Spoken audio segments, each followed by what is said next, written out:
It's Thursday, 1 February. Look at that, a brand new month. Welcome to the President's Daily Brief. I'm Mike Baker, your eyes and ears on the world stage. Let's get briefed. We'll kick off today's show with two important updates from the Middle East.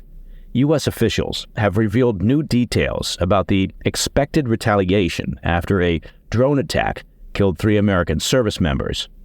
Meanwhile, in a bit of rare positive news from the region, Israel and Hamas appear close to striking a deal to cease weeks of conflict and to release hostages held in Gaza. Later in the show, we'll explore Ukraine's fresh challenge in its conflict with Russia as officials urgently address a growing manpower shortfall in their military forces. Plus, we'll look at signals of distress in China's economy, and this is something to watch, highlighted by the fall of a major property developer and new domestic controls on dissent as the Chinese regime puts the kibosh on negative talk about the economy, while Chinese leader Xi Jinping searches for the meaning of the word kibosh. And in today's Back of the Brief, we'll investigate shocking claims that TikTok, a Chinese-owned social media platform that you may be aware of, has not upheld its commitment to safeguard American data from Chinese government access. And by shocking, I mean it's not shocking at all. But first up, the PDB Spotlight. Let's begin with an update on the U.S. retaliatory strikes against Iranian-backed targets following this weekend's attack on a U.S. base in Jordan, which resulted in the deaths of 3 American service members and injuries to at least 40 others. Government officials are giving us the first indications of what the upcoming strikes may entail. Now, a U.S. official speaking to ABC News informed the outlet that the strikes would be carried out, quote, over the course of several days and would target multiple sites. The official stated, these are going to be very deliberate targets, deliberate strikes on facilities that enabled the attacks. Now, the official would not disclose whether any of the targets would be inside or outside of Iran.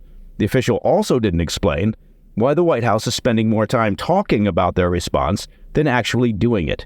Perhaps the strategy is to talk the intended targets to death.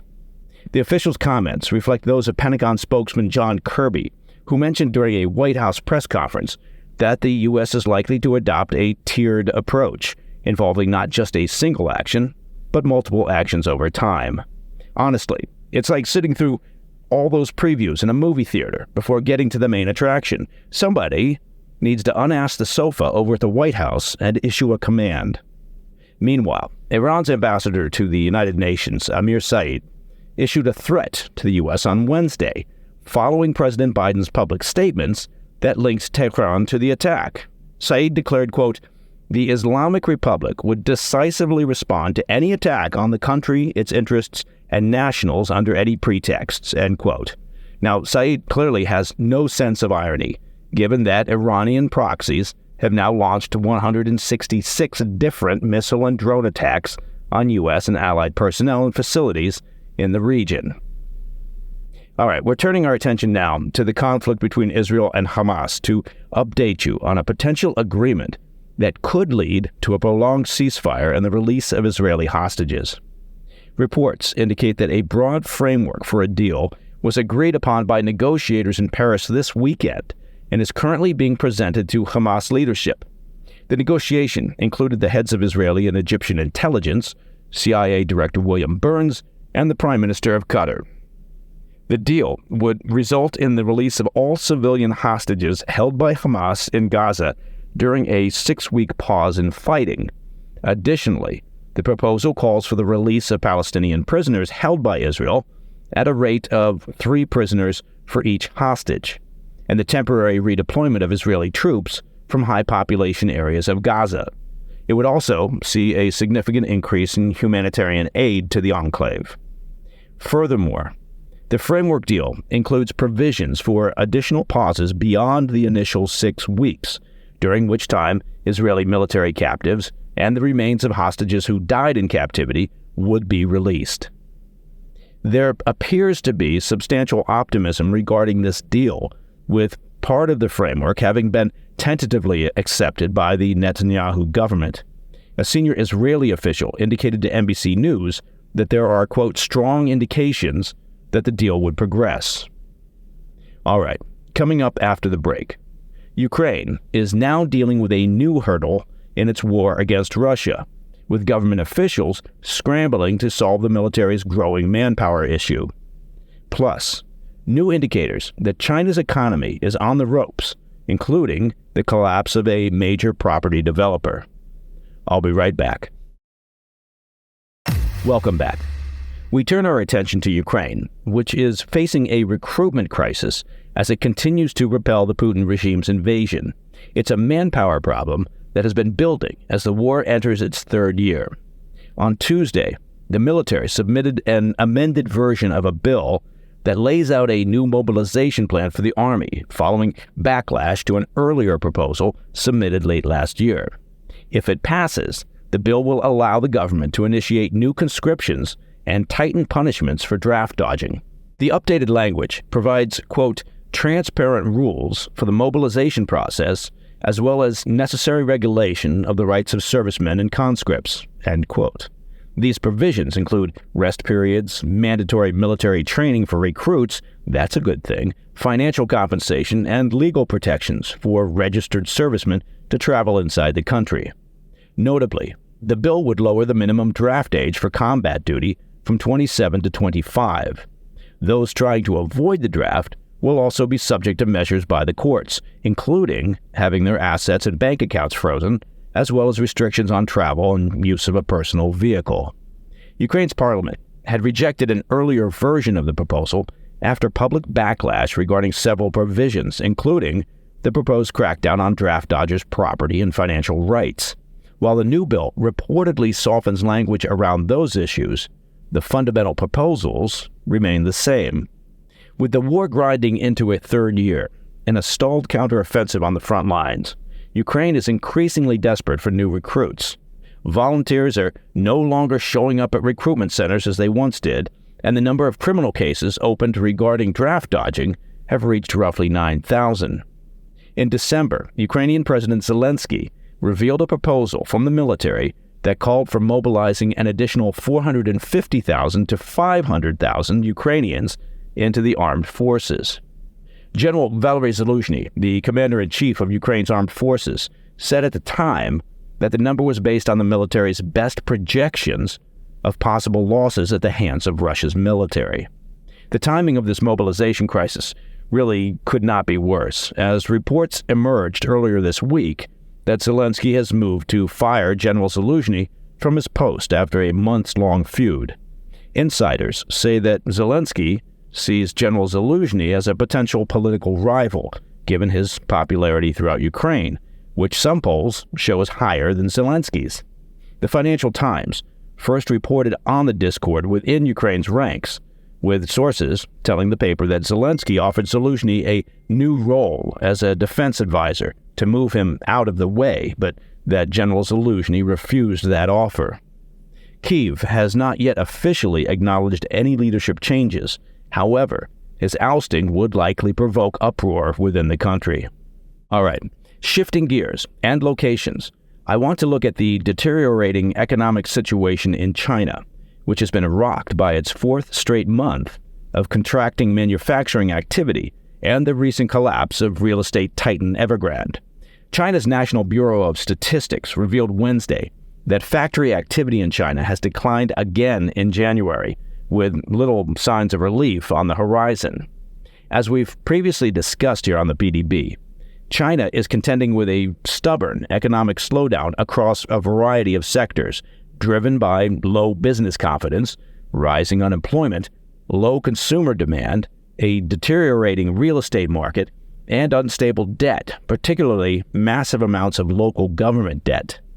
The latest figures suggest China's shaky post-COVID economic recovery will struggle to regain its footing in the year 2024. That, of course, would be this year. While GDP growth in China hit 5.2% last year, this was largely the result of China lifting their zero-COVID policy, which had previously driven growth down to 3% in the year 2022. Economic analysts say it will prove much more challenging to achieve the same pace of expansion in 2024.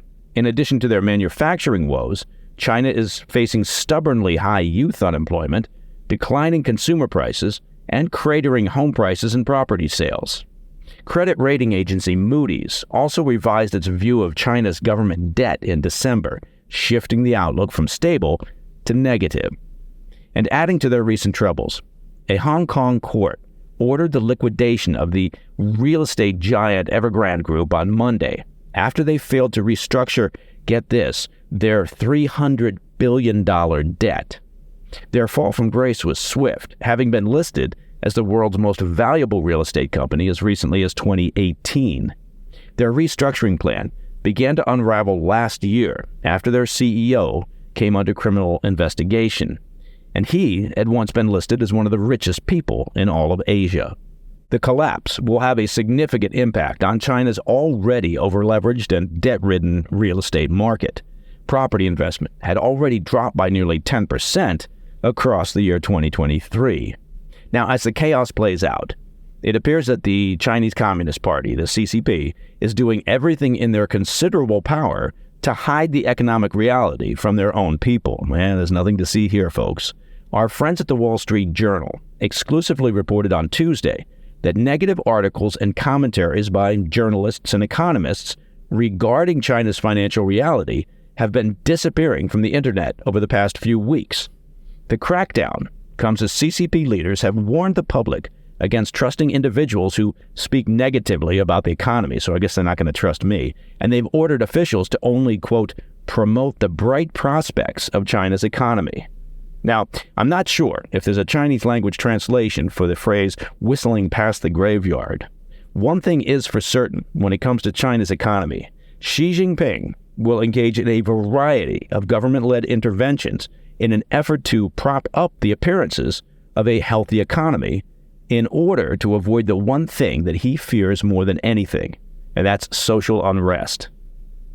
Okay, in today's Back of the Brief, the video sharing app TikTok once pledged to protect American users' data from its Chinese owners, but according to a new report in the Wall Street Journal, the platform might not be keeping its promise, really. I'll be right back. In today's Back of the Brief, users of the popular video sharing platform TikTok take note. Your data may not be as protected as you think, especially from the Chinese company that owns TikTok. A recent report from the Wall Street Journal has raised significant concerns. This report, drawing on internal documents from TikTok employees, reveals that the platform is still allowing U.S. user data to be accessed by staff at ByteDance. That's the Chinese company that owns TikTok. This is despite earlier promises by the company to isolate U.S. user data under what they called Project Texas, an initiative that TikTok presented to U.S. regulators back in 2020 to avoid a complete ban of the app. And U.S. regulators were apparently naive enough to believe the company's promises. The Wall Street Journal writes, quote, TikTok managers sometimes instruct workers to share data with colleagues in other parts of the company and with ByteDance workers without going through official channels. That data sometimes includes private information, such as a user's email, birth date, and IP address. Meanwhile, ByteDance workers in China update TikTok's algorithm so frequently that Project Texas employees struggle to check every change and fear they won't catch problems if there are any. That's what the people said. End quote. With around 102 million users in the United States, most of them apparently under the age of 7, this revelation is particularly alarming. Under Chinese cybersecurity laws, TikTok, like all Chinese-owned apps, is required to share all user data with the Chinese Communist Party upon request. And what are the odds that they're going to request it? This situation puts millions of American users at potential risk of having their personal data exposed to foreign entities. Now, at least 34 states across the U.S. have announced or enacted bans on state government agencies, employees, and contractors using TikTok on government-issued devices. Productivity in the workplace shot up significantly as government employees and contractors stopped scrolling through cat videos or whatever's on TikTok. The idea that somehow U.S.-based employees of TikTok would be smarter or more capable than the Chinese Communist Party and could prevent the transfer of U.S. citizens' personal data Well, that's about as stupid as the concept of TikTok itself. If ByteDance, the owner of TikTok, which is barely 1 degree of separation away from the Chinese intelligence apparatus, demands data from TikTok, it will be provided. By the way, the Chinese regime would never allow their own young population in China to wander through the TikTok wasteland. They've created their own cleaned-up version called WeChat for internal Chinese consumption. And that, my friends, is the President's Daily Brief for Thursday, 1 February. If you have any questions or comments, please reach out to me at pdb@thefirsttv.com. I'm Mike Baker, and I'll be back later today with the PDB Afternoon Bulletin. Until then, stay informed, stay safe, stay cool.